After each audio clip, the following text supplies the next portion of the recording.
రైతులకు రుణమాఫీ చేస్తానని చెప్పి రైతులకు రైతు బంధు వేస్తానని చెప్పి కల్లిబుల్లి మాటలు చెప్పి అధికారంలోకి వచ్చినటువంటి కాంగ్రెస్ ప్రభుత్వం 2 సంవత్సరాలు గడుస్తున్నా ఈ రోజు రైతు బంధు విడుదల చేస్తున్నానని గొప్పలు చెప్పుకుంటూ రోజుకు రోజు మార్చుకుంటూ పేపర్లో లక్షల కొద్ది కోట్ల కొద్ది నేను రుణమాఫీ చేస్తున్నానని చెప్పినటువంటి కాంగ్రెస్ ప్రభుత్వం ఇబ్రాహీంపట్నం నియోజకవర్గం అయితే ఉందో ఔటర్ రింగ్ రోడ్డుకు దగ్గరలో ఉన్నటువంటి హైత్ నగర్ మండల్ మెట్టు అదే విధంగా ఇబ్రాహీంపట్నం మండల్ ఇబ్రాహీంపట్నం మున్సిపాలిటీకి రైతులకు రుణమాఫీ చేయకుండా రైతులకు రైతు బంధు వేయకుండా కాలయాపన చేస్తున్నటువంటి కాంగ్రెస్ ప్రభుత్వం కన్ను మూసుకొని కబోతి మాటలు చెప్పుకుంటూ రైతులను మోసం చేసి వాళ్ళని గద్దెనెక్కినటువంటి ఈ కాంగ్రెస్ ప్రభుత్వం రైతులకు వెంటనే రుణమాఫీ విడుదల చేయాలి।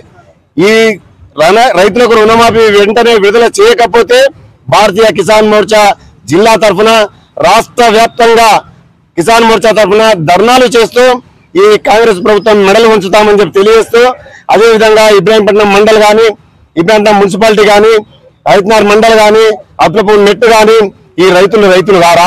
ఆ రైతులు మీకు ఓట్లు వేయలేదా? స్థానిక ఎమ్మెల్యే అయినటువంటి మల్రెడ్డి రంగారెడ్డి గారికి మీకు ఆ రైతులు ఓట్లు వేయలేదా? మిమ్మల్ని గెలిపించలేదా? గెలిపించి గడ్డనెక్కిన తర్వాత ఈ రోజు ఆ రైతులకు ఎందుకు రుణమాఫీ చేస్తలేవు, ఎందుకు రైతు బంధు ఇస్తలేవు తక్షణమే చెప్పాలి, లేదంటే రాజీనామా చేయాలి।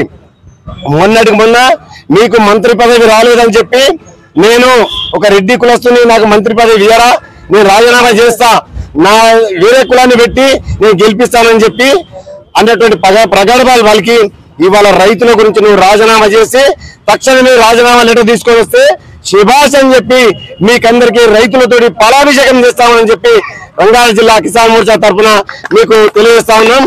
తక్షణమే రైతులకు ఈ రైతు బంధు వేయాలని చెప్పి కోరుతూ ధన్యవాదాలు తెలియజేస్తున్నాం ప్రెస్ మిత్రులకు అందరికీ।